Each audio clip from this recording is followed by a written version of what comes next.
सभी को राधे राधे, जय श्री कृष्ण।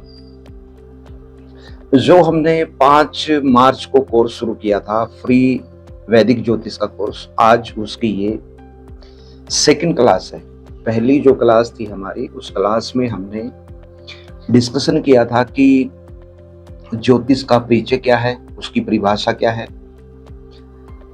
ज्योतिष की हमारे जीवन के अंदर उपयोगिता, और जो हमने ये फ्री कोर्स शुरू किया है ये किन लोगों के लिए है, किस प्रकार से कौन व्यक्ति, किस उम्र का व्यक्ति इसका लाभ ले सकता है, ज्योतिष सीखने वालों के लिए उनका उद्देश्य क्लियर होना क्यों जरूरी है, किस प्रकार ज्योतिष वेदों का ही एक हिस्सा है, उसी का एक खंड है, कैसे ज्योतिष सजीव और निर्जीव सभी के ऊपर अपना प्रभाव डालता है, किस प्रकार जो पंच तत्व हैं वो हमारे मानव जीवन के अंदर अपना प्रभाव दिखाते हैं, और किस प्रकार से ग्रह, राशि, नक्षत्र, जन्म कुंडली के भाव के अंदर हमारा जो जीवन है उसके अंदर एक तरह का रोल प्ले करते हैं, या जन्म कुंडली को एक प्लेग्राउंड माना गया है जो कि हमारे जीवन को रिप्रेजेंट करती है, और उसके अंदर ग्रह, राशि, नक्षत्र अलग अलग अवस्थाओं में अपना रोल प्ले करते हैं, तो उनको हमारे जीवन का खिलाड़ी बताया गया है। तो गुरुजन बताते हैं कि जिस व्यक्ति के ग्रह जितनी अच्छी स्थिति के अंदर होंगे,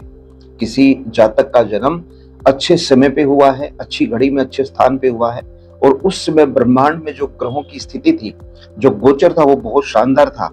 उस समय ग्रह उच्च के बैठे हुए थे, मित्र राशि में थे, अच्छी अवस्था में थे। उस समय ग्रह दशा अच्छी चल रही थी, लगन बहुत अच्छा था, क्योंकि लगन के भी अपने गुण होते हैं, राशि के भी अपने गुण हैं। तो वो पूरे जीवन भर, जीवन पर्यंत उस जातक के ऊपर अपना शुभ या अशुभ प्रभाव वो दिखाते हैं। तो यहीं से तय हो जाती है कि वो व्यक्ति जिसकी हम जन्म कुंडली का विश्लेषण कर रहे हैं कि वो अपने जीवन के अंदर कितना राइज करेगा, कितना तरक्की, पैसा, धन दौलत, सुख सुविधाएं, मान सम्मान, ज्ञान, संस्कार या मोक्ष की प्राप्ति, इनको कितना अर्जित करेगा, कितना अर्जन करेगा इनका, वो कितना स्वस्थ रहेगा। फिर स्वास्थ्य के अंदर भी बहुत सारी चीजें हैं। जरूरी नहीं है कि कोई व्यक्ति सिर्फ शरीर से स्वस्थ होगा तो उसी को ही स्वस्थ माना जाएगा। जो लोग मन से स्वस्थ होते हैं वो भी उनका मानसिक स्वास्थ्य होता है। अर्थ से जो स्वस्थता रहेगी उसको आर्थिक स्वास्थ्य कहते हैं। तो ये अलग अलग एस्पेक्ट में देखी जाती हैं चीजें, हम इनके ऊपर विचार करेंगे। तो आज की जो हमारी दूसरी क्लास है, जो सेकंड क्लास है, इस क्लास के अंदर हम ये स्टडी करेंगे कि ज्योतिष सिर्फ और सिर्फ ग्रहों का हमारे जीवन के ऊपर पड़ने वाला प्रभाव, उन प्रभाव की वजह से आने वाली समस्याएं और उनके लिए उपाय करने मात्र तक सीमित नहीं है। ज्योतिष एक बहुत बड़ा सब्जेक्ट है, वो इतना बड़ा सब्जेक्ट है कि ये हमारी जन्म जन्मांतर की जो यात्रा चल रही है इस शरीर की, क्योंकि ये शरीर एक तरह का हार्डवेयर है, और इसके अंदर जो हमारी आत्मा है, जो हमारी सोल है, वो एक तरह का सॉफ्टवेयर है। और जो क्रियाएं हम करते हैं वो क्रियाएं अच्छी हैं, मतलब जो हमारे रोजाना के जो कर्म हैं वो सत्कर्म है, तो हमारा जीवन नो डाउट बहुत अच्छा रहेगा, हम मोक्ष के अधिकारी बनेंगे। लेकिन हम जाने अनजाने में अगर दुष्कर्म करते हैं, हमारी वजह से किसी को पीड़ा पहुंचती है। अब सनातन धर्म में ऐसा माना जाता है कि मांसाहार नहीं करना चाहिए, मद्यपान नहीं करना चाहिए, या किसी को परेशान सताना नहीं चाहिए, किसी का हक नहीं मारना चाहिए, किसी के मान सम्मान को, भावनाओं को ठेस नहीं पहुंचानी चाहिए। ऐसा क्यों कहा जाता है? जब किसी की मृत्यु होती है तो गुरुड़ पुराण पढ़ाया जाता है, किस लिए? ताकि व्यक्ति, जो लोग जीवित हैं, उनको ये पता लगे कि किस कर्म को करने के क्या परिणाम हैं, ताकि वो अशुभ कर्मों से बचे, उसके ऊपर एक तरह का नियंत्रण बने। जब लक्ष्मण को भगवान राम को ढूंढने के लिए जाना था माता सीता के कहने पे, तो लक्ष्मण ने अपनी शक्ति से, अपनी ऊर्जाओं से एक रेखा खींच दी थी, उसका नाम ही लक्ष्मण रेखा पड़ गया। आज भी चींटियों को भगाने के लिए जिस मेडिसिन का इस्तेमाल किया जाता है उसका नाम भी लक्ष्मण रेखा रख दिया गया है। तो उन्होंने एक मर्यादा दी थी माँ सीता को कि माता, मैं जा रहा हूं, आप यहाँ पर अकेले हैं वन में, तो मैं एक रेखा खींच के जा रहा हूं, आप इस रेखा से बाहर मत जाना। ठीक उसी प्रकार हमारे ज्योतिष गुरु ने, हमारे आध्यात्मिक गुरुओं ने, हमारे धर्म ने हमें कुछ लक्ष्मण रेखाएं दी हुई है कि आप इन लक्ष्मण रेखा को पार मत करो, आप इन मर्यादाओं को मत तोड़ो, ताकि आप बुरे कर्म से बच सको। तो लोग इनको अलग अलग मतलब निकालते हैं, हमारी परंपराओं का, हमारे कस्टम का, हमारे रिवाज का, या जो हमारे ऊपर बाउंडेशन लगा रखी है धर्म ने, इनके अर्थ को अनर्थ रूप समझ लिया जाता है। अदरवाइज तो ये हमारे जीवन को सुखी और बेहतर बनाने के लिए है। ठीक उसी प्रकार ज्योतिष के अंदर ऐसी मर्यादाएं दी गई है जो मर्यादा हमें बुरे कर्म करने से रोकती है। आज की जो हमारी क्लास है, इस क्लास के अंदर हम यही डिस्कस करने वाले हैं कि किस प्रकार ग्रह हमारे जीवन के ऊपर हमारे कर्मों के द्वारा भी असर डालते हैं, तो उनको समझना बहुत जरूरी है। तो आज की क्लास का भी हमारा टाइटल है कर्म विज्ञान, जिसके अंदर आत्मा, शरीर, मन और कर्म एक सीक्वेंस चलती है। क्योंकि सबसे पहले जैसे व्यक्ति के विचार मन में आता है, मस्तिष्क में नहीं आता। मस्तिष्क उसके ऊपर बुद्धि से निर्णय करती है, फिर वो हमारा डिसीजन बन जाता है, फैसला, फिर हम उसको कर्म करते हैं, वही कर्म फिर हमारे संस्कार बन जाते हैं और उसी हिसाब से व्यक्ति को फिर परिणाम मिलता है। तो आज का जो हमारा विषय है कर्म विज्ञान, ये कर्म विज्ञान कहता है कि ज्योतिष सिर्फ ग्रहों के विश्लेषण, उपाय, इन मोटी मोटी चीजों के लिए नहीं है, ये हमारे जीवन के अंदर बहुत गहराई से काम करने वाली चीज है। पिछली क्लास में हमने एक इंट्रोडक्शन के ऊपर बात की कि ज्योतिष की परिभाषा क्या है, उसका परिचय क्या है। आज हम बात कर रहे हैं ग्रहों के ऊपर, कल हम बात कर रहे हैं राशियों के ऊपर। नहीं, हमें धीरे धीरे चलना है, हमें कोई जल्दी नहीं है, लेकिन हम कोर्स को जिस तरीके से करेंगे, सीखने वाले विद्यार्थी की फाउंडेशन, नींव और उसके ज्ञान का आधार इतना मजबूत होना चाहिए, वो किसी भी परिस्थिति में सीखने के बाद जब जन्म कुंडली का विश्लेषण करेगा तो किसी भी परिस्थिति में कोई उसको चैलेंज ना कर पाए। वो इतने बेहतर तरीके से अपना एनालिसिस करे कि सामने वाला प्रभावित हो जाए कि वास्तव में इस व्यक्ति के अंदर कुछ है, इसको बहुत डीप नॉलेज है। तो डीप नॉलेज के लिए हमें डीप स्टडी भी तो करना होगा। तो आज की जो क्लास है हमारी, आज उसमें हम यही देखेंगे कि किस प्रकार कर्म हमारे जीवन के अंदर अपना असर डालते हैं। जब महाभारत का युद्ध हुआ तो वो कहानी आपको पता है कि किस प्रकार से भीष्म पितामह के ऊपर अर्जुन ने तीर चलाई, उनके शरीर को बीन दिया गया और वो तीर, इतने तीर चलाई कि वो तीर ही बाद में उनके गिरने के बाद में उनके लिए शैया बन गई। अब सोचो, जब हमें एक कांटा चुभता है तो कितनी पीड़ा होती है। तो देखो, ऐसे अनेकों बाण भीष्म पितामह के शरीर में चुभे हुए हैं और वो शैया बन गए हैं, उनको कितनी पीड़ा होगी। तो भगवान कृष्ण से कहते हैं कि प्रभु, मुझे कहीं अपने कर्मों में, अपने जन्म जन्मांतर में ये समझ नहीं आ रहा कि ये जो पीड़ा है ये किस वजह से है, मेरे कौन से जन्म का वो कर्म है जिसकी मैं पीड़ा भुगत रहा हूं। तो मुझे बिल्कुल भी समझ नहीं है कि मैंने किसी जन्म में ऐसा कोई कर्म किया होगा।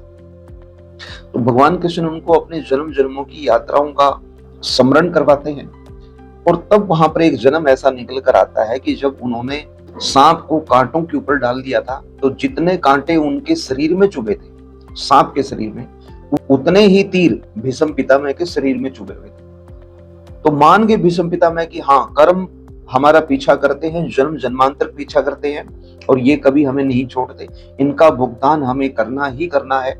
हम इस जन्म में नहीं करेंगे तो अगले जन्म में करेंगे, क्योंकि गीता का स्पष्ट संदेश है कि ये शरीर जन्म जन्मांतरों की यात्रा करते हुए यहाँ पर पहुंचा है और 84 लाख योनियों का जो वृतांत आता है बड़े तार्किक तरीके से, वो सब भी इसके अंदर बड़ा खुल के बताया गया है। तो आज की हमारी ये क्लास भी हमें यही बताती है कि जिस प्रकार से हमारे कस्टम, हमारे रीति रिवाज, हमारी जो मर्यादाएं हैं, जो धर्म हमें सीमा दिखाता है, हमारी हद हमें दिखाता है, या जो लक्ष्मण की रेखा का मैंने जिक्र किया है, वो इसीलिए ताकि कर्मों के ऊपर लगाम लगे और हम बुरे कर्म करने से बचे और सत्कर्म की तरफ हमारा रुझान हो।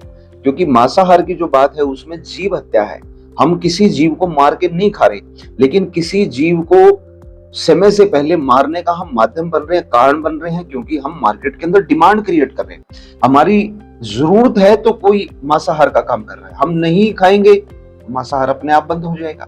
तो इसको कर्म की दृष्टि से मैं आपको बता रहा हूं कि कुछ कर्म ऐसे हैं जो हमें नहीं करने, हमारे लिए बुरे हैं। ये ज्योतिष इनके ऊपर भी काम करता है। यहीं से प्रमाण मिलता है कि ज्योतिष हमारे वेदों का, हमारे शास्त्र पुराणों का ही एक अंश है। तो भगवान कृष्ण ने उनको समझ दिलाया कि उनका भी एक कर्म ऐसा जरूर है जो उन्होंने किया था, जिसके परिणाम स्वरूप उनको इतनी पीड़ा मिली है। तो डीप एनालिसिस करना, कर्मों को समझना, कैसे कर्मों को सही किया जाए, कैसे वो सत्कर्म किए जाएं कि हमारा भविष्य अच्छा हो, ज्योतिष इसके ऊपर भी बहुत गहराई से और बहुत सरल तरीके से प्रकाश डालती है। और जो हमारे उपाय हैं, चाहे वो रतन मणि धारण करना है, रुद्राक्ष धारण करना है, दान का विधान है, या उपवास रखा जाता है, पूजा पाठ अनुष्ठान की जो पद्धतियां हैं वो इसीलिए हैं ताकि ग्रहों के अशुभ प्रभाव को कंट्रोल किया जा सके। वो एक तरह के सत्कर्म हैं ताकि ग्रहों के अशुभ प्रभाव को कम किया जा सके। कर्म के विज्ञान में आत्मा, शरीर, मन, इन तीन को मुख्य माना गया है और इन तीनों का आपस में बहुत गहरा संबंध है। और आध्यात्मिक सिद्धांत के हिसाब से ज्योतिष इसके ऊपर प्रकाश डालती है। ज्योतिष कहती है कि जो हमारी आत्मा है वो चेतना है, शरीर के माध्यम से आत्मा कर्म करती है और विचार जो संचालित होते हैं वो कर्म के द्वारा ही संचालित होते हैं या विचारों से ही कर्म किए जाते हैं।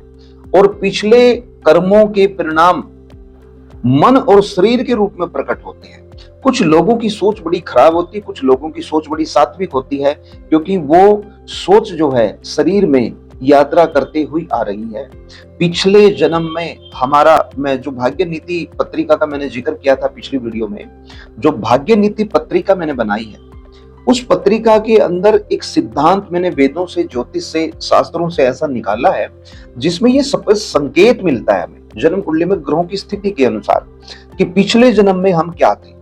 ग्रह हमें क्या संकेत, क्या अनुमान दे रहे हैं कि हम पिछले जन्म में क्या थे, अब हम कौन से कर्म कर रहे हैं और ये कर्म हमें क्या संकेत दे रहे हैं कि आगे हमें कैसा जीवन मिल सकता है। अब एक बच्चा, 10 साल का बच्चा, 12 साल, 15 साल का बच्चा, ऐसे बहुत उदाहरण हमारे सामने हैं। भागवत कथा कर रहे, सब कुछ याद है उनको, श्लोक याद है उनको। अब 5-7 साल का बच्चा कौन सा संस्कृत विद्यालय में जाके संस्कृत के अंदर इतनी प्रवीणता प्राप्त कर लेता है।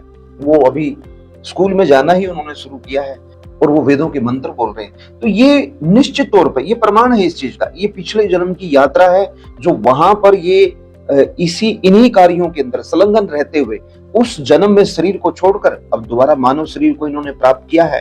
और वो स्मृतियां आत्मा के अंदर पहले से जो विद्यमान है वो संस्फुरित हो रही है, लोगों का ध्यान अपनी ओर खींच रही है। इतनी छोटी उम्र में ईश्वर की ऐसी स्तुति, कितनी बड़ी कृपा है उस ईश्वर की।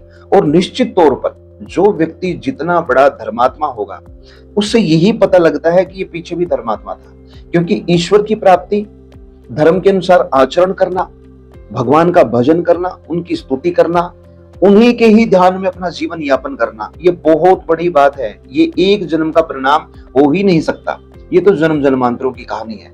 जाने कितने सालों से सत्कर्म करते करते आज स्थिति में पहुंचे हैं कि 7 साल का बच्चा भागवत कथा कर रहा है।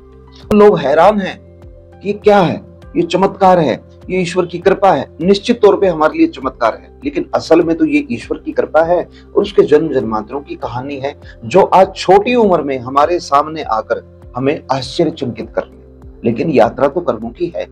ये ज्योतिष भी इसके ऊपर पूरा अपना ध्यान केंद्रित करता है और वेदों के अंदर तो वर्णित है। 9 ग्रहों के अंदर सूर्य को हमारी आत्मा माना गया है। वैसे ग्रह तो 5 ही हैं, सूर्य और चंद्रमा, इनको तो आधार माना गया है, ये तो बेस है हमारे। सूर्य जो है वो हमारी आत्मा है और चंद्रमा जो है वो हमारा मन है। चंद्रमा को पानी का कारक माना गया है, तो हमारे शरीर के अंदर ऊर्जा, आत्मा, प्राण बनकर सूर्य विद्यमान है। और जो 75% पानी हमारे शरीर के अंदर और पूरी पृथ्वी पे विद्यमान है वही चंद्रमा है। यही चंद्रमा अनबैलेंस होने पर हमारे मन मस्तिष्क में शुभ अशुभ विचार डालता है और यही चंद्रमा अनबैलेंस होने पर समुद्र के अंदर ज्वार भाटा, सुनामी या प्राकृतिक आपदाएं, बाढ़ जो पानी से आती है उनका कारण बनता है। सूर्य और चंद्रमा से बने इस शरीर में बाकी के जो 5 ग्रह हैं, मंगल, बुध, बृहस्पति, शुक्र और शनि, ये 5 पिंड, 5 तत्व बनके हमारे शरीर के अंदर तैरते हैं और बैलेंस करते हैं। जिसका जो ग्रह जितना बैलेंस होगा उसका वही तत्व उतना बैलेंस होगा। जो ग्रह जितना खराब होगा, नीच का होगा, पीड़ित होगा, अशुभ अवस्था में बैठा है, उसी ग्रह से जुड़ा हुआ तत्व व्यक्ति का अनबैलेंस रहेगा और वो अपने तत्व से जुड़े जो रोग हैं वो शरीर के अंदर देगा। सूर्य को आत्मा माना गया है, चंद्रमा को मन माना गया है, और बाकी जो ग्रह हैं वो सारे मिलकर हमारे शरीर का निर्माण करते हैं। हमारे शरीर के अंदर वो तैरते हैं, ऊर्जा को, एनर्जी को, पानी को, अग्नि को बैलेंस करते हैं, जीवन देते हैं। अब यहाँ पर मन, आत्मा और कर्म की जो बात की गई है उसमें मन जो है वो चंद्रमा है, आत्मा जो है वो सूर्य है, और जो हमारे कर्म हैं उनको 3 हिस्सों में बांटा गया है: संचित कर्म, प्रारब्ध कर्म और क्रियामान कर्म। संचित कर्म वो कर्म होते हैं जो हम पहले के जन्म के अंदर अपने करके लेकर आए हैं और उन कर्मों का हम परिणाम भुगत रहे हैं, या उन कर्मों की ही बदौलत हमें उस परिवार में जन्म मिला है जहां पर हमें सारी चीजें सपोर्ट के रूप में मिले हैं। अब मान के चलिए किसी बच्चे का जन्म गरीब परिवार में होता है, तो वो गरीबी उस परिवार की उसके जन्म के पहले दिन से ही उसके ऊपर अपना असर दिखाएगी। किस प्रकार से? गरीब माँ बाप अपने बच्चे का पालन पोषण गरीबी में ही तो करेंगे। उसकी पढ़ाई, उसकी शिक्षा, उसके संस्कार, उसका रहन और सहन, ये सब कुछ गरीबी में ही होगा। ये हो सकता है कि उस बच्चे की कुंडली के अंदर ऐसे राजयोग बने कि वो गरीब घर में जन्म लेकर भी बहुत बड़ा व्यक्ति बन जाए, बहुत जीवन में तरक्की हासिल करे। वो इतनी तरक्की हासिल करे कि लोग सोच नहीं सकते, कल्पना नहीं कर सकते, वो एक अलग चीज है। लेकिन अपना शुरुआती जीवन तो उसने संघर्ष में ही बिताया ना, क्योंकि माँ बाप गरीब थे तो गरीबी का सामना किया। अब किसी बच्चे का जन्म अमीर परिवार में होता है, उसको जन्म से ही सारी सुख सुविधाएं मिलेंगी, उसको फैसिलिटी मिलेगी, जैसे ही पढ़ेगा अच्छे स्कूल में पढ़ेगा, और बड़ी जो वो पढ़ाई करने जाएगा अच्छी यूनिवर्सिटी उसको मिलेगी, वो विदेश में भी पढ़ाई करेगा। बाप ने पहले से ही उसके लिए पूरा इंफ्रास्ट्रक्चर तैयार कर रखा है। हॉस्पिटल चलाना है तो ये रहा हॉस्पिटल, तुम डिग्री लेकर आ जाओ। तुमने फैक्ट्री चलानी, इंडस्ट्री चलानी, ये रही इंडस्ट्री, आके आप अपनी बॉस की चेयर पे बैठ जाओ। तो माँ बाप उसके लिए पूरा सेटअप करते हैं, उसको कोई बड़ी लंबी चौड़ी मेहनत या स्ट्रगल उसको नहीं करना होता, वो अपने ज्ञान से चीजों को आगे बढ़ाता है। और ऐसे ही अनेकों एग्जाम्पल आज हमारे देश के अंदर विद्यमान है कि माँ बाप ने अपने स्ट्रगल से बहुत अच्छी तरक्की हासिल की, अपने कामकाज को, बिजनेस को, व्यापार को खूब बढ़ाया। बच्चे विदेश में पढ़कर आए, आके काम को संभाला और बेहतर तरीके से बिजनेस को आगे बढ़ा दिया। गरीब परिवार में जन्म लेने वाले भी तरक्की करते हैं, लेकिन कर्मों का फर्क इतना है कि जिसको गरीब घर में जन्म मिलेगा वो गरीबी से लड़ेगा, जिसको अमीर घर में जन्म मिलेगा वो अमीरी का लाभ लेगा, अमीरी का फायदा लेगा। तो किसने चयन किया कि इस बच्चे का जन्म गरीब परिवार में होगा और इस बच्चे का अमीर परिवार में होगा? तो निश्चित तौर पे ये हमारे पिछले कर्मों के जन्म है, जिसको हम कहते हैं संचित कर्म। दूसरे होते हैं प्रारब्ध कर्म। प्रारब्ध कर्म वो होते हैं जो संचित कर्मों का ही हिस्सा है, जो इस जन्म में भुगतने के लिए बिल्कुल तैयार हैं और हमने इस जन्म में उनको भुगतना है। और तीसरे कर्म क्रियामान कर्म, वो कर्म जो हम वर्तमान में कर रहे हैं और आने वाले समय में हमारे भविष्य का निर्धारण करेंगे। मान के चलिए आज कोई बच्चा पढ़ नहीं रहा, माँ बाप क्या कहेंगे? पढ़ोगे तो तुम्हारा भविष्य सुधरेगा, तुम अच्छी पढ़ाई करोगे तुम्हें अच्छी नौकरी मिलेगी, तुम अच्छी पढ़ाई करोगे, तुम बिजनेस भी करना चाहते हो बिजनेस कर सकते हो, पढ़ाई ही काम आएगी, पढ़ाई के बिना तुम्हारा कोई भविष्य नहीं है। माँ बाप यही समझाते हैं। अब वो बच्चा पढ़ेगा तो कामयाब होगा, अगर वो नहीं पढ़ेगा तो माँ बाप क्या कर लेंगे? तो उस बच्चे का जो क्रियामान कर्म है अगर वो सही है तो निश्चित तौर पे गरीब परिवार में जन्म लेकर भी वो बच्चा आने वाले समय में, भविष्य में अपने कर्म को आधार बनाकर बहुत अच्छी तरक्की हासिल कर सकता है। इसके भी अनेकों एग्जाम्पल हमारे देश में मान है। तो ये जो तीनों प्रकार के कर्म हैं, इनके ऊपर भी ग्रह अपना असर डालते हैं। तो सिर्फ वर्तमान जीवन में ग्रहों को स्टडी करना, जन्म कुंडली का एनालिसिस करना और उसके अनुसार उपाय बताना ही पूर्ण ज्योतिष का ज्ञान नहीं है। कर्म विज्ञान को समझना ही ज्योतिष का वास्तविक ज्ञान है। आज की हमारी इस क्लास का यही मेन विषय था, इसी के ऊपर हमने चर्चा की है। इस क्लास का नोट्स ऑलरेडी ग्रुप के ऊपर भेज दिया गया है, उसको पढ़िए, वीडियो को देखिए। उसके बाद भी किसी को कोई शंका है तो आप दिए गए व्हाट्सएप नंबर पे आप अपनी इंक्वायरी डाल सकते हैं, आप व्हाट्सएप कर सकते हैं, कॉल कर सकते हैं। तो आज की क्लास यहीं पर संपन्न होती है, अगली क्लास में फिर मिलेंगे। तब तक के लिए सभी को राधे राधे, जय श्री कृष्ण। आप सभी का वीडियो देखने के लिए बहुत बहुत धन्यवाद।